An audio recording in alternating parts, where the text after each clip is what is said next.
So as we walk through and kind of think through this idea of relationships, I thought it best this morning for us to begin with some common ground.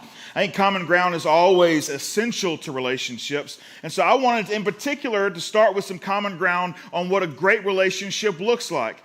And so I took the liberty of studying in depth in my minds of the experiences that I've seen through the television set. And I've come up with a top 5 list of friends that we have seen on TV, right? So these are dynamic duos. And I think that we could learn a lot from watching these particular sets of friends. And if we can emulate what we see there, I think we take an enormous leap forward in our friendship. For those of you who are new with us, and if you think I'm about to grab my theology from television, just settle down. It's all right. I see some panic faces. Like, is this really what we're about to do? Kind of. We actually probably are. But we're gonna talk about the Bible. We're gonna get there. Just go with me for a second. Here we go. Here's my top 5 list of incredible friends that we can learn a lot from. Number 5 on my list. Now, here, hold on. Before I get to my list, I just want to let you know I put a lot of time into this list. Okay? And so if you disagree, I'm okay with it. But at least, do me the respect of disagreeing with me in front of everyone. Okay? So if you got something, bring it. It's okay. This is up for discussion. I mean, I'm not going to change my list, but you can certainly say, hey, they don't belong. Number 5, going to number 1. Number 5, Jerry Seinfeld and George Costanza. Hey, that's a solid friendship. They had a good run. Number 4. Now, here's the deal. Okay, here's the deal. I never saw this show like when it aired originally. Okay, I wasn't in on the original versions of this. All I saw was the reruns, and then that's it. So that's my extent. So I have no idea what the storyline of this entire thing is. I don't understand. I don't get it. But I do know it's an incredible friendship. Here we go. Lucy Ricardo and Ethel Mertz, and I love Lucy. Anybody want to come at me with that? I'm just curious. That's number 4. Number 3, Joey Tribbiani and Chandler Bing. Oh, okay. All right. Okay, that was a big one. Okay, all right. Number 2. Now, this is a show that I watched in real time. And I was pumped to see it. I'm being honest with you. DJ Tanner and Kimmy Gibbler. Hey, you know what I'm saying? Come on. Now, number 1, I'll be honest with you. This actually isn't mine. But it was such a conflicting thing. By the way, if you want to like Google there's a million lists of these top 10, top 5, top 3 relationships that you see on TV, friendships you see on TV. And so for the number 1 spot, like I went through a bunch of them, like just a ton. And honestly, so what I did was I compiled a ton of lists and I tried to see who was on all of them in the top 5. And so regrettably, like I actually have no experience. When I think about this TV show, the only thing I know is the opening. I can tell you what the opening credits look like, the opening sequence as it's about. I don't even know how. All I see is the factory. I see this. I see a conveyor belt. And then I see these factory workers dressed up in. I hope they had air conditioning because it was like head to. Anyway, it's Laverne and Shirley. Yeah. On everybody's list. It's like, and I don't remember a single one of those TV shows. I remember the opening, that's it. So they must have been incredible friends because they made everyone's list in the top 5.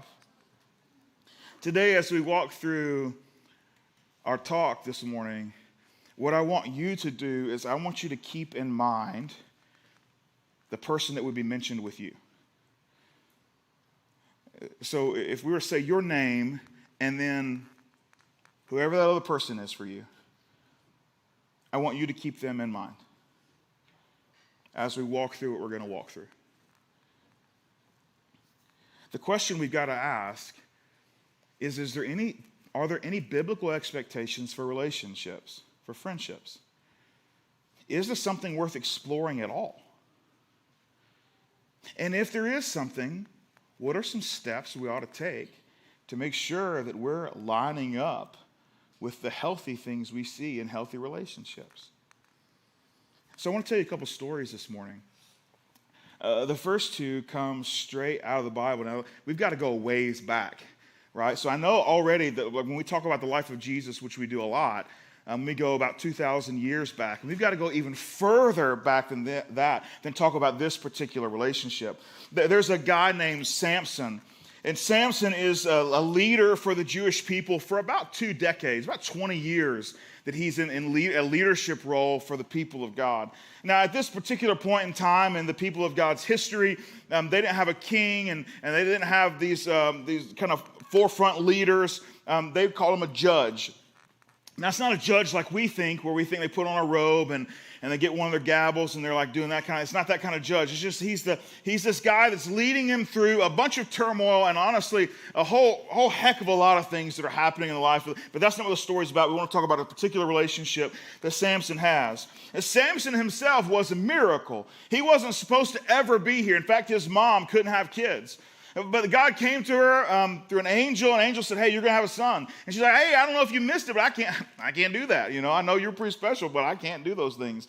And he's like, no, you're going to have one of those things. And so they go back and forth, and they say, hey, there's some special expectations we're going to have for this particular son that God's going to give you. It's going to be a miracle. And we have some expectations. And that expectation was that he would be a Nazirite, that he would be completely and fully and holistically dedicated to the work of God. Non-stop, like that's what he was supposed to be. And with that, and this particular custom, there were some expectations that you had to live up to. A couple of those were things like he could never cut his hair. If he wanted to be a Nazirite, he could not cut his hair. No razor could touch his head. He couldn't cut it. So he had quite the flow. You know what I'm saying? The second thing, or one of the other things, he had to abstain from alcohol. No fermented drink, period, ever in his life.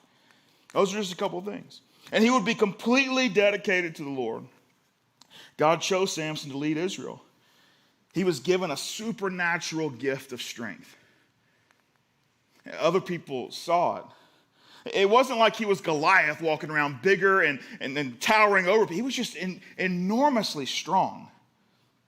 There are stories that are shared about his strength and just how incredible he was. In fact, there's this one particular place where he talks about how he got in a little pickle.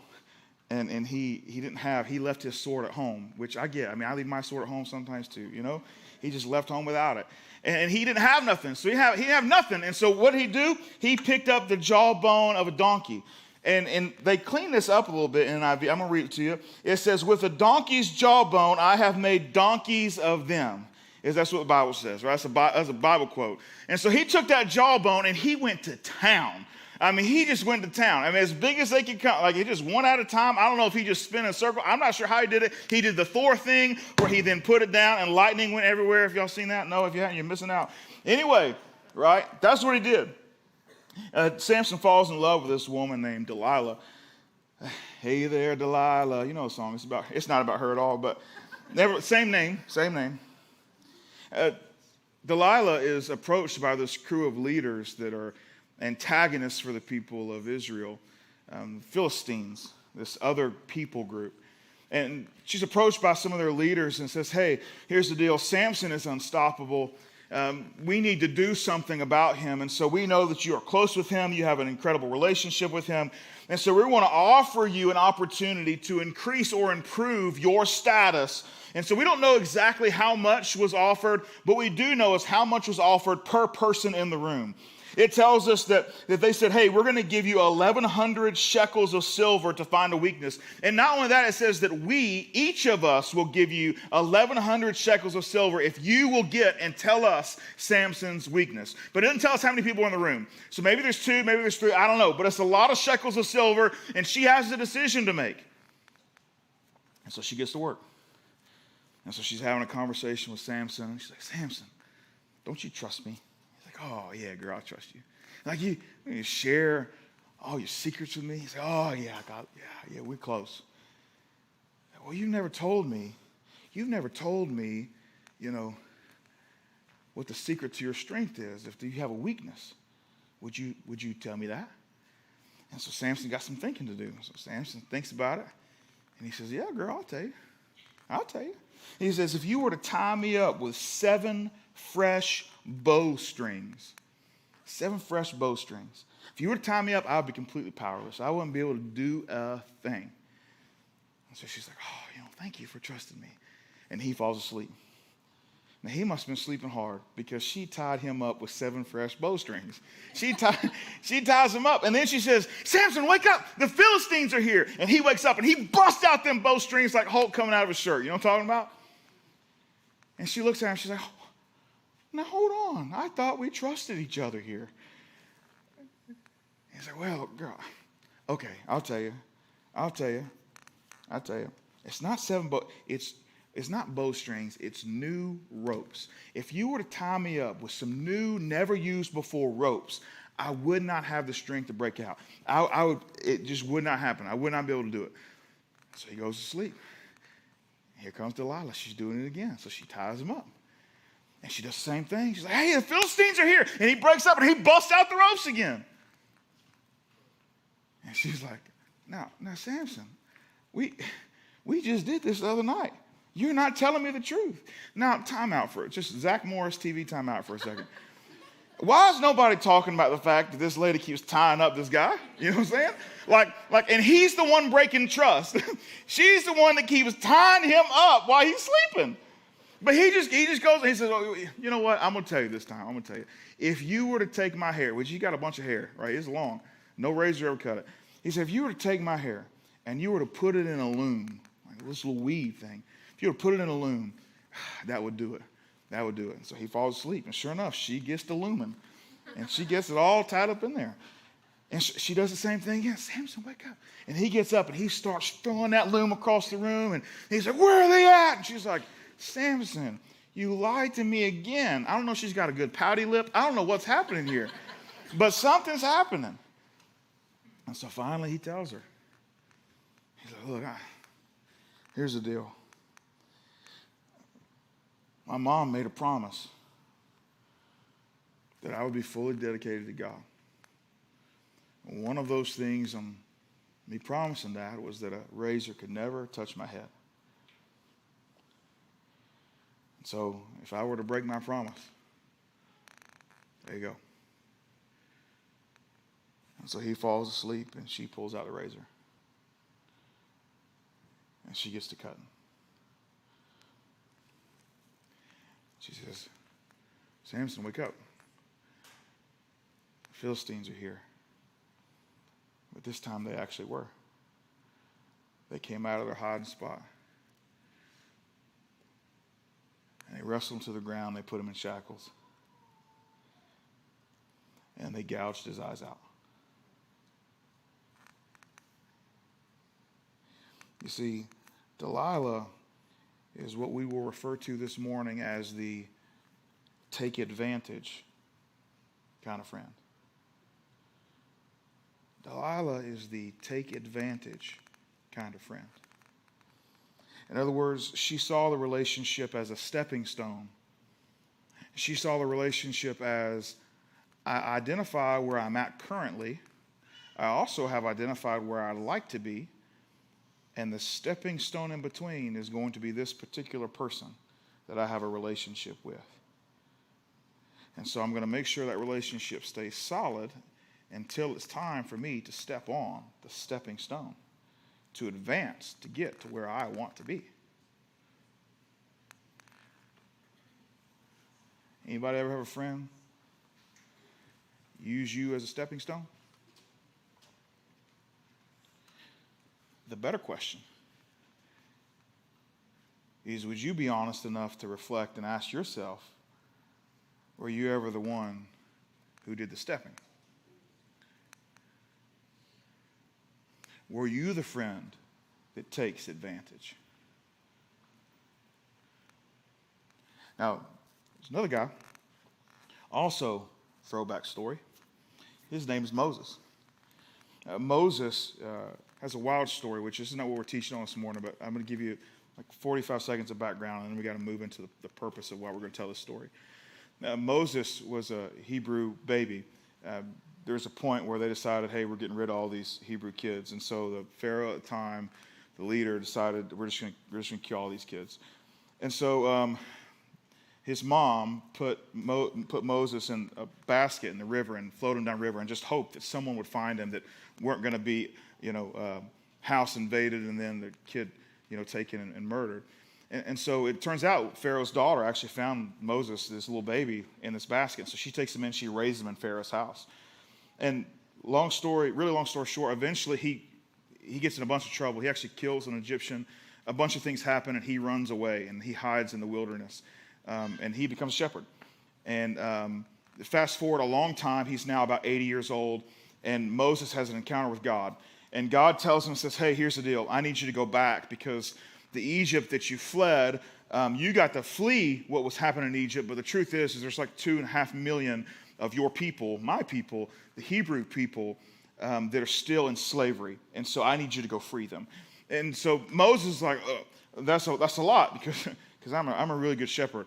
And he's like, no, that's what I need you to do. And so Moses, though, says, hey, here's the deal. This is why this plan is flawed, God. Really huge, enormous flaw is I'm not really good at talking. And so, I don't know if he was thinking, hey, if I could go up there and just whip some tail, I could get these people free. But when he said, no, I need you to go tell Pharaoh, the leader of all of the entire world that they're kind of living in, one of the most powerful guys on the planet at the time, I need you to walk up to him, I need you to have an audience with him, and I need you to tell him, let my people go, or let God's people go. That's what I need you to do. And so in Moses' mind, he's like, hold on, I know how these things work. I've been in Pharaoh's court before. You got to be able to talk. You can't just get up there and be a bumbling idiot and expect for him to decide to let all of his people go. So he thought, you know what? I got to have a speech. I got to be able to do this. I got to be able to come up with these things. So he tells God, here's your problem. I can't do that. I can't talk.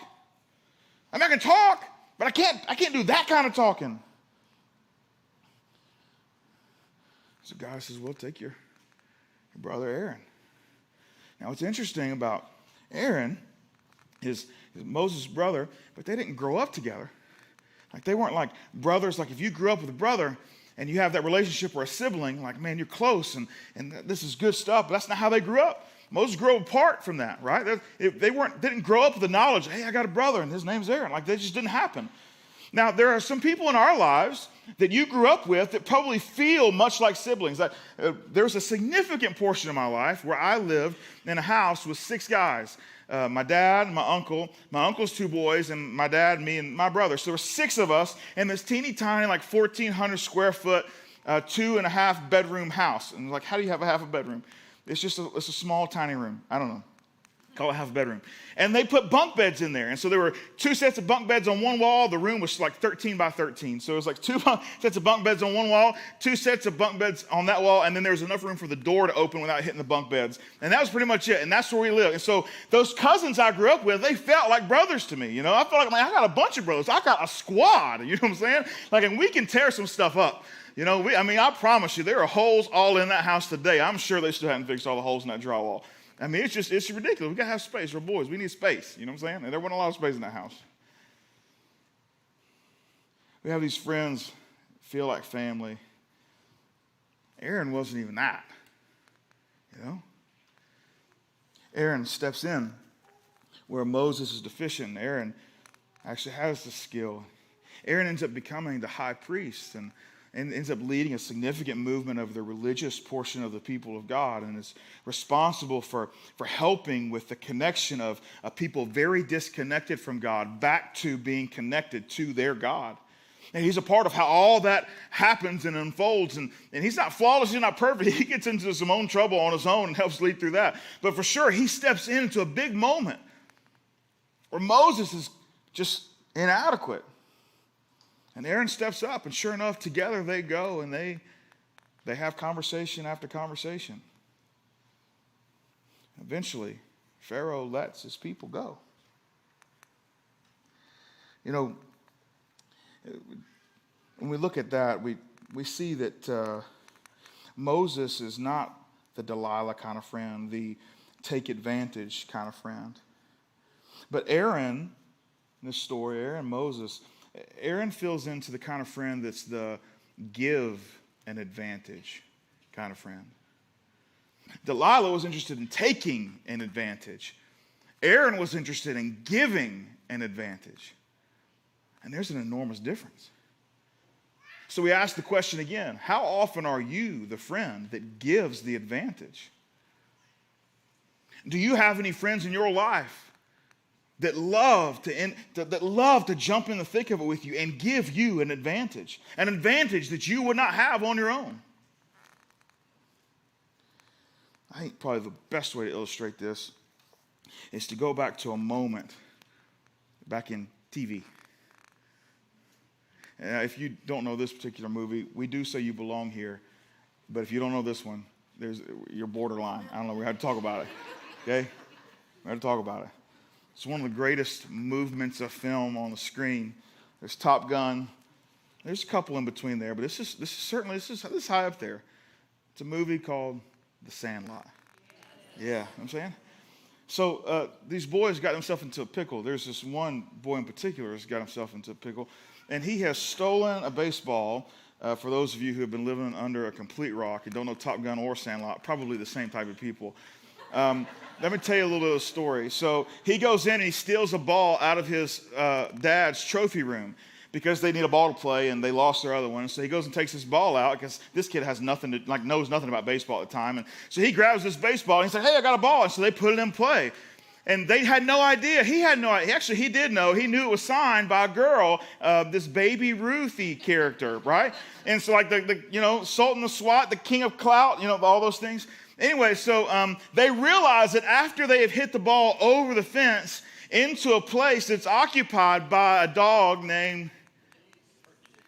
his name's Hercules. They call him the Beast, right? And it's this enormous dog. I mean, before the end scene of the movie, we think the dog's 10 foot tall. I mean, that's the way it is kind of depicted. Like crushes cars, it does crazy things. But that's where this ball is. And the Beast has taken a liking for this particular ball. They have drooled on it. There's slobber all over it. And they have tried a number of things to try and get this ball back. But they can't. And they realize that this little boy who hit the ball over the fence, who actually stole the ball out of his stepdad's trophy room, like he's going to get murdered by his stepdad when he gets home. And his friends realize this is an enormous situation. And so they're out of options, except for one friend, Benny. And Benny says, all right, let me get my box of PF Flyers. And he goes home and gets this box of brand new shoes. He takes them out of the box. It's guaranteed to make kids run faster, jump higher. And he laces them up, and the Western theme music starts, and the crack of the whip goes, and dust flies, and he runs as hard as he can at this fence, and he hops this fence like he's something really neat. And he hops the fence. And he gets in there, and it's just him and the Beast. And they're staring at the balls in the middle. And so he makes a break for it. And he runs as fast as he can. He puts on the brakes, and he does this super cool. I would show you, but this is sticky. I can't slide up here. But he slides, and he picks up the ball, and he takes it, and he runs, and he goes, and he hops back over the fence, and he saves the day. But then the Beast knocks down the fence and comes after, and he goes through the entire town running. And finally, he solves the problem. I want friends in my life like that, who can do things I can't do, that get me out of pickles. I want friends in my life like that, don't you? But unfortunately, that's where we go wrong, is we identify and say, you know what, I want friends in my life like that. But the truth is we're supposed to be friends in other people's lives like that. The question isn't about, hey, who can we surround ourselves with?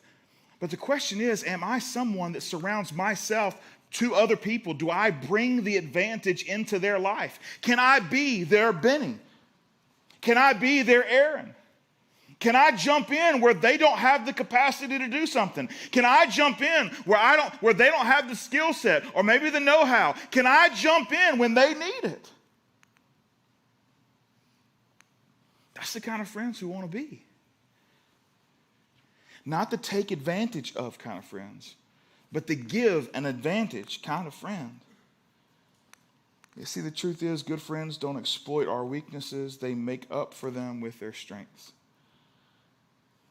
That's the truth. Good friends don't exploit our weaknesses. They make up for them with their strengths. But the reality is this. Every friend we have had, and will have are flawed. Every single one. Every friend we have had, and will have are flawed. So how much flawed are we willing to put up with? That's a good question. If we're going to admit that they're flawed, and they're going to be flawed, how much flawed are we willing to put up with?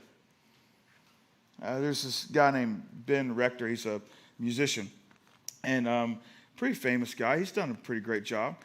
And he travels all over the world, does tours. You've probably heard his music. You might not even know that you've heard his songs, but you've heard it. It's been on commercials. He's all over the place. He's been doing it for a long time. He's got this one particular song called Old Friends. And it caught me. It just pulled me in. I was watching this music, I don't know, I was scrolling through, you know how it works. You're scrolling through, I don't know, whatever. I was watching videos on YouTube or something. And it came across, and it just caught me because he was standing in the street, and there was this house behind him. And I was like, and the garage was open. I was like, this is a weird, and he was talking. And so I was like, he's supposed to be singing. He's a musician. He's playing. And it had the credits at the bottom, like this is a music video. And I was like, what is he talking about? So I turned the volume up, and I'm looking at it. And he just says, hey, I'm standing in front of the house I grew up in. And in the garage is my high school band. And I wrote this song about them, and we're going to play it for the first time ever together. Listen. And then he walks up his driveway, and he walks into his garage, and him and his high school band friends play. He didn't bring the touring musician, didn't bring those guys in it. It's him and his high school bandmates. They play. And the song's about them. Their names are in the song. Like how many girlfriends they dated and where their house is and what kind of skates they wore, what kind of bike they did, the friends they beat up together. Like, it's a really cool song. It's really good. You should listen to it. But the thing that gets me about it is this. He says, you can make new friends. Nothing wrong with new friends. But you can't make old friends. You can't make old friends. You can make new friends who eventually become old friends. But you can't make old friends. So when we ask the question, how much flawed are we willing to put up with? Some of us have to come to a realization that the friends in our lives are going to have seasons where there's a lot of flaw.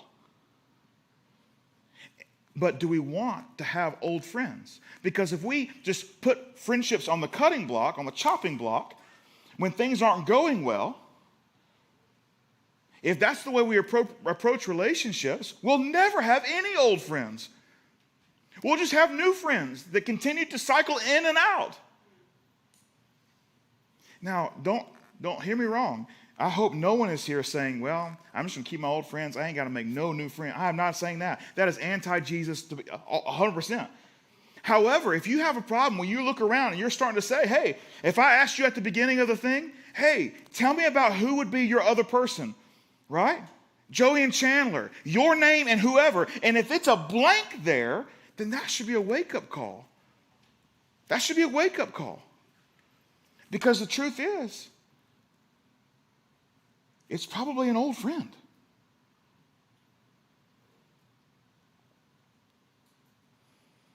And good news, it's never too late. It's never too late. Start investing in those relationships and being the give advantage as opposed to take advantage kind of friend. Yeah, it's true. Every friend we have had, and will have are flawed. But by the way, so are we. So are we. We have those very same seasons of disappointment. So are we. There will be moments when we are the take advantage instead of the give advantage. And it's in those moments that we need to be quick to recognize it and say, hey, that didn't feel right, did it? And hopefully you've got a good friend on the other end that will actually press into you and create a little conflict and say, hey, this doesn't feel right, does it? And the friends that can have the greatest amount of healthy conflict, those are the greatest old friends. one of Jesus' good friends. His name was Peter.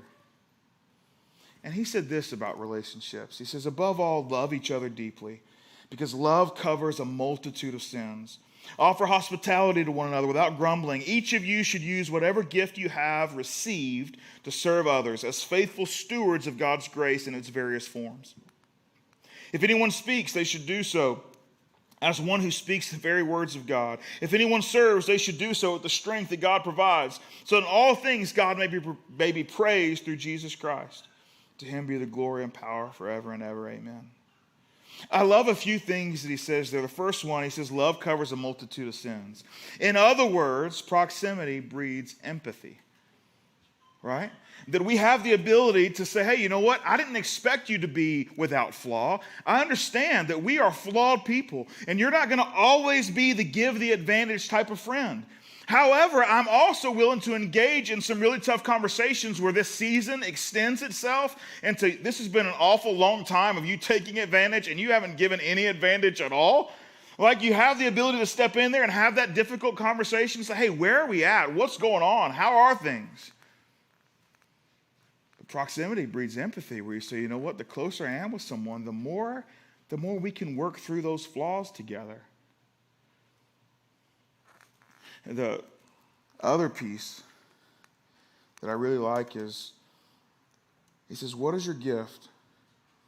And every one of us should use that gift to serve others as faithful stewards of God's grace in its various forms. In other words, he says, whatever you can bring to the advantage, whatever it is that you bring to the table that brings your friends, the people in your life, the advantage, he's asking, are you using that to serve other people? And he ties it directly to that it's not just a you decision, but it's also that God, the reason you have the gift, the reason you have the skill, the reason you have the opportunity to bring an advantage to someone else's life is because God has grace in your direction. In other words, you having the skill set or the ability to serve or whatever it is, fill in the blank, whatever it is you bring the advantage to other people's lives. The reason you have that is not because you're incredible, because God is incredible and has, through grace, has given that to you. And so then he ties it back around and says, and I've given this to you, not just to leverage in wherever you use it naturally or normally or professionally, but also, are you bringing an advantage to the friends and the relationships in your life? Are you using it to serve as well? Those are big questions. Well, the truth is, a lot of times the thing that keeps us from making or keeping old friends is our lives just get full and they're busy and it's hard, and all of a sudden you got friends that need something. It's like, I don't have any bandwidth left to give. Now, I love that he ties in our ability to serve and use what we've been given. He ties it back into and use the strength that God will give you. In other words, I believe that when you decide to be the advantage in someone else's life out of a servant's heart, that it's not your built up or strength in that you put in reserve that's going to get you through that. But God says, hey, when you do what I ask you to, when you're following the will and the way that I've put in front of you, I'm on the hook for the strength there, not your reserves. And so there are moments when we'll be called to do things that we just don't have the bandwidth for, but God will stir in us and he'll say, hey, I'm going to cover the bill of the strength this time. Those are all great moments to have. Now, I get it. Every one of you are scared to death that you're going to get 6 text messages this afternoon from people in the room asking you to help them move this weekend. I know. I get it. I get it.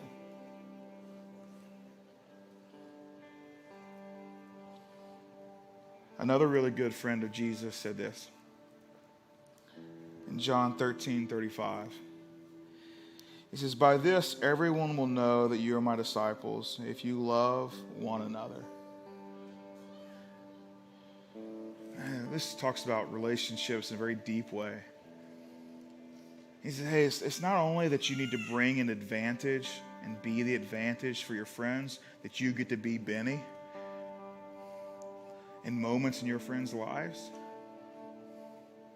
But there's also something else riding on it, is the people who are disconnected from faith and disconnected from Jesus, that the way they're going to know who you belong to will be how you love other people. And so in this particular sense, he's saying, hey, there's this thing that happens in people who are disconnected from faith, or he calls it the world in this moment, where he says, when I take a look at you and I see who you are, I'm going to know, not because of the feelings you have in your heart or the decisions you've made in your head, but what I actually see you do. In other words, they don't see our love in our hearts. They don't see the thoughts we have in someone's direction in our head. They see how we love, the actions of who we are. Not just this, oh, I get warm and fuzzy when I think about some of the times we've had together. That doesn't convince anyone whose you are. But it's what you do. It's what you do.